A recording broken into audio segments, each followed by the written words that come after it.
Hey, English learners, welcome back to the English Mint Podcast. Learn daily, speak fluently. I'm Adam. And I'm Hannah.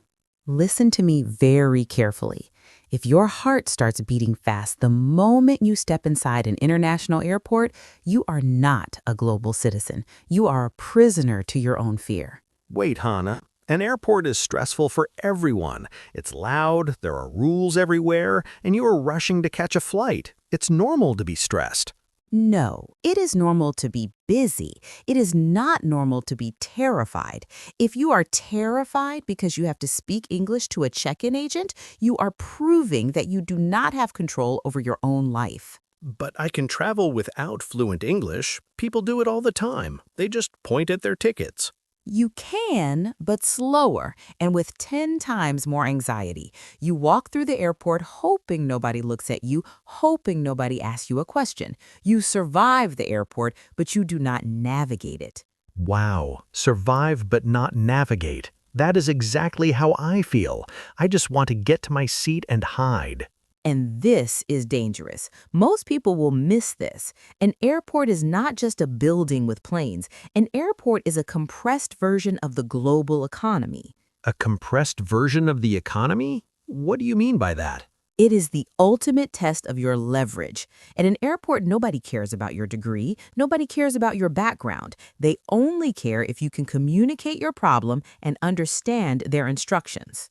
And if I can't, I lose my flight, or my bags, or my money. Exactly. The airport does not pause for you to open a translation app.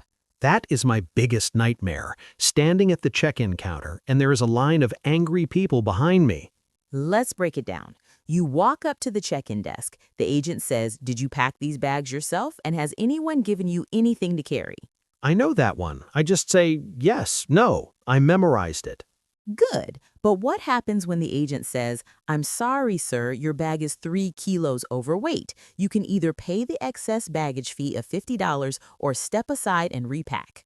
My brain shuts down completely. I hear overweight and $50, and the rest is just noise. And what do you do? I panic. I just hand them my credit card and pay the $50, even if I have space in my backpack to move the heavy items. And there it is. Your lack of English just cost you $50. That is the real tax you pay for being afraid to speak. I paid an anxiety tax because I was too scared to say, "Give me 1 minute to move my shoes to my backpack."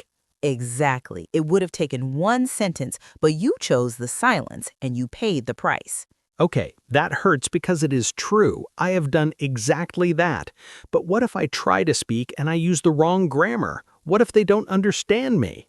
But here's the truth. The check-in agent speaks to thousands of non-native speakers every single week. They do not care about your grammar. They don't? But they look so serious. They look serious because they're doing a security job, not because they're judging your verbs. Oh, so I am projecting my own insecurities onto them. Yes, you think they are an English teacher holding a red pen. They are just a person trying to get a plane off the ground on time. Okay, so how do I fix the check-in panic? Give me the strategy. You use keywords. Forget full sentences if you're panicking. If your gag is heavy, look them in the eye and say, "Can I move items to my carry-on?" Can I move items to my carry-on? That is short. I can remember that. But you have to say it loud enough to be heard. Mumbling does not work in an airport. Mumbling happens when I'm not sure of myself. It's a defense mechanism. If I speak quietly, maybe they won't notice my mistakes. If you speak quietly in an airport, they will ask you to repeat yourself, and that will make you panic even more. It's a vicious cycle. I mumble, they say, "What?" I freeze, and then I just pay the $50. Break the cycle. Speak from your chest, clear, loud, and simple. Okay, let's say I survived the check-in. I saved my $50. Now I have to go to security. Security, the most chaotic place on earth. I hate security. There are agents shouting, people pushing, bins flying everywhere. It's overwhelming. It is overwhelming because you're trying to process every single word you hear. Aren't I supposed to? They're giving instructions. This is where people fail. You cannot listen to the background noise. You only listen for the command directed at you. What kind of commands? The brutal truth. Laptops out, shoes off, liquids in the tray. Empty your pockets. Step through the scanner. Okay, those are simple. I know those words. But you know the words on paper. But what happens when the security guard talks fast and has a strong regional accent? I just watch the person in front of me and copy what they're doing. And what if the person in front of you is doing it wrong? What if they get pulled aside for a pat down and you follow them? Then I look like a fool, or worse, I look suspicious. Exactly. When you are confused in an airport, you look suspicious. When you look suspicious, you get questioned. Oh my God, my bad English could literally make me look like a security threat. Yes, because confidence looks like innocence. Fear looks like guilt. Confidence looks like innocence. Fear looks like guilt. That is intense, Hannah, but it makes perfect sense. This is why English is not just a language, it is your armor. It protects you from misunderstandings. So if the security guard shouts something I don't understand, what is the confident thing to do? You stop moving. You look them directly at them and say loudly, "Excuse me, could you repeat that?" But everyone behind me will be so angry that I'm stopping the line. Let them be angry. Their anger is not your problem. Your problem is getting through security without a misunderstanding. I always put a stranger's impatience above my own clarity. Because you have a people-pleasing mindset tied to your language level. You think because your English is imperfect, you owe everyone an apology. Yes, I feel like I'm a burden to native speakers. Stop apologizing for speaking a second language. The person behind you probably only speaks one. You're already ahead. That is a powerful way to look at it. I am not a burden. I am navigating a global system in a language that is not mine. That takes guts. Exactly. Own it. Now you pass security, you grab your bags, you walk to the gate. Finally, I can sit down and relax at the gate. The hard part is over. And the biggest mistake is coming. You put your headphones on and you stop paying attention. Why is that a mistake? I'm at the right gate. I checked the screen. Because airports change constantly. The screen says Gate 12, but suddenly the speaker crackles. A voice says, "Attention passengers on Flight 404 to London, there has been a gate change. Please proceed immediately to Gate 42. I hate those announcements. The audio quality is always terrible. It sounds like they're eating the microphone. It is terrible. Even native speakers struggle to hear it. But if you have your headphones on, avoiding English, you miss it completely. And then I look up 20 minutes later and the waiting area is empty. My plane is gone. Because you treated English like a subject you could turn off. In the real world, English is an environmental awareness tool. An environmental awareness tool? Like a radar? Exactly. You don't need to understand every conversation around you, but your radar must be on for key words, your flight number, your destination, and the word gate. I can do that. I can leave one earbud out and listen for the number 404. But what if they don't say the flight number? What if they say, "We are now boarding all Group A passengers and those requiring special assistance"? Group A? Special assistance? I just wait until a huge crowd forms and then I stand in line. And then you get to the front, hand the agent your ticket, and they tell you, "Sir, this is Group C. Please step aside." That is the most embarrassing feeling in the world. The whole line looks at you like you were trying to cheat. You weren't trying to cheat, you were just ignorant. Ignorance in a system creates friction. I create friction because I don't want to engage. I'm trying to be invisible, but I end up standing out in the worst way. Invisibility is a myth. You are taking up space. You might as well own that space with confidence. Okay, I'm on the plane. I found my seat, Group C. Now I'm trapped in a metal tube for 8 hours. And who is sitting next to you? Always a talkative native speaker, every single time. And what do? I pretend to sleep, even if we haven't taken off yet. I close my eyes so they won't talk to me. You are literally shutting your eyes to the world because you are afraid of a conversation. But what if they have a thick British or Australian accent? What if they use slang I don't know? But here's the truth. Small talk on an airplane is a formula. It is predictable. A formula? What do you mean? They will ask you three things. 1, where are you heading? 2, are you traveling for business or pleasure?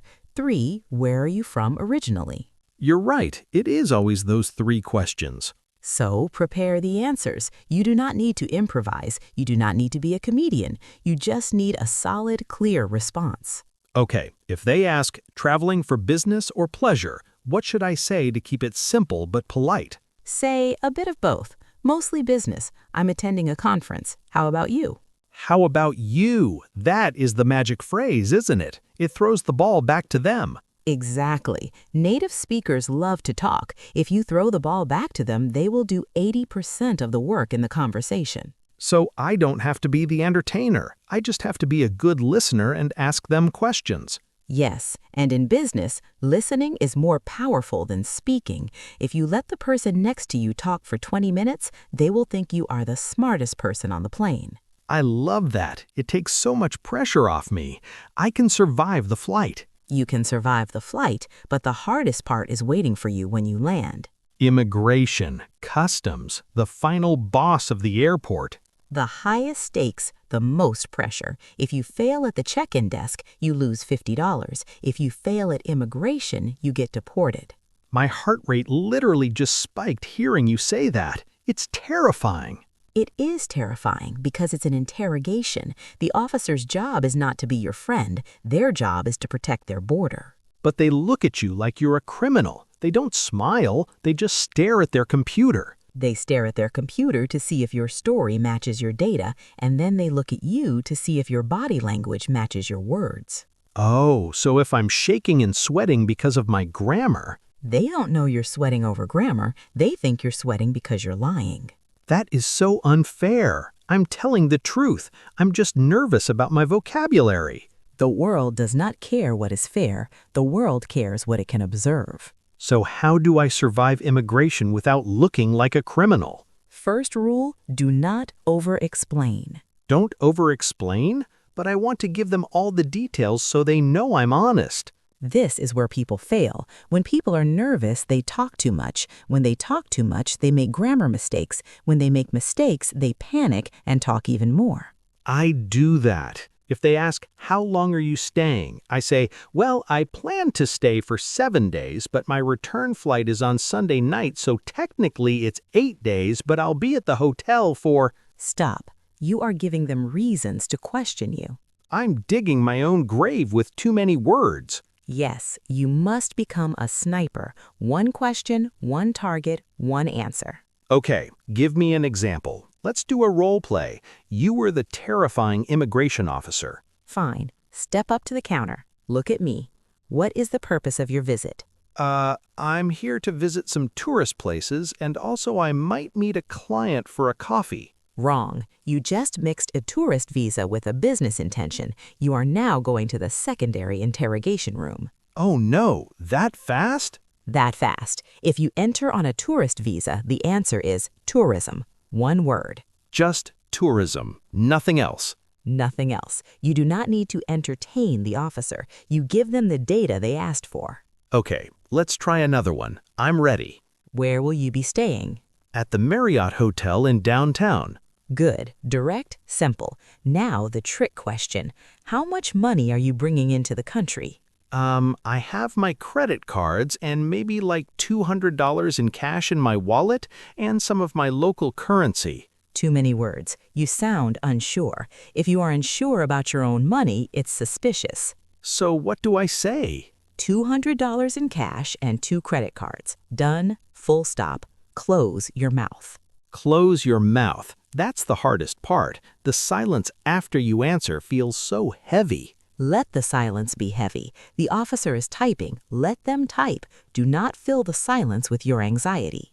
I try to fill the silence because I think it will make them like me. An immigration officer does not want to like you. They want to process you. Your charm will not save you. Your clarity will. Clarity over charm. Key words over complex grammar. This whole airport survival guide is just a lesson in absolute clarity. Because the airport is real life. The rules of the airport are the rules of the global business world. How do you mean? In a business negotiation, if you mumble, you lose money, just like at the check-in desk. If you ignore instructions, you miss opportunities, just like at the boarding gate. And if I over-explain in a pitch, I sound desperate, just like at immigration. Exactly. The airport exposes your communication flaws under pressure. So, Hannah, someone is listening right now. They have a flight next week. They're already sweating. What is the one thing they must do before they get to the airport? You visualize the entire process, not in your native language, but in English. Visualize? Like a movie in my head? Yes. Close your eyes, see yourself walking to the counter, hear the agent ask for your passport, say the answer out loud in your bedroom. Practice the dialogue before the stress hits.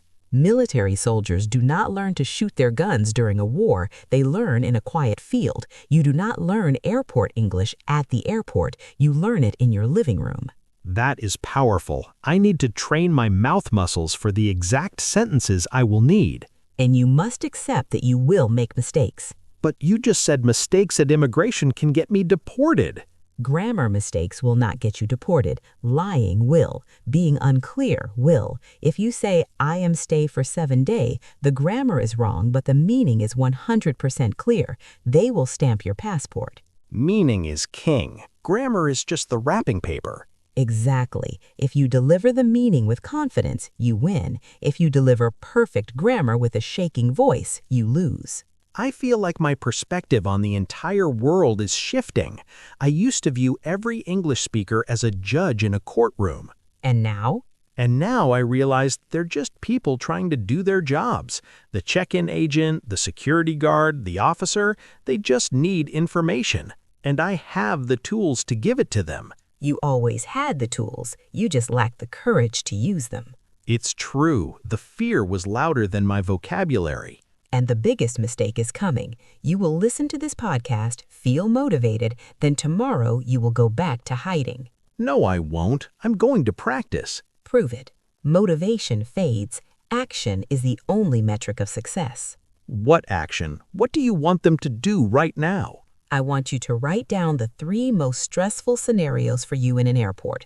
Write them down in your language, then translate the simple one-sentence answers into English. Create my own survival script. Yes, and read it out loud until it feels boring. When it feels boring, it means your brain is no longer afraid of it. When it feels boring, it means it's safe. I love that.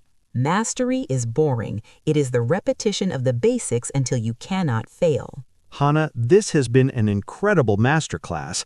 I know for a fact that people listening are going to survive their next flight because of this. They will survive if they execute. If they just listen, they will still panic at gate 42. Well, I'm not panicking anymore. I'm ready for my next flight. Let us know who you relate to more in this conversation. Comment Adam if you understand my struggle, if you sweat at the check-in desk, and if you hate the immigration silence. Or type Hannah if you prefer the brutal truth. If you are ready to stop hiding behind your headphones, own your space, and take control of your global future. Stop apologizing. Take action now. We are going to pin the best, most honest comment down below. Do not just consume this content, execute it. We'll see you all next time on the English Meant podcast. That's our show for today. Thanks for listening. We appreciate you tuning in. Make sure to hit that subscribe button.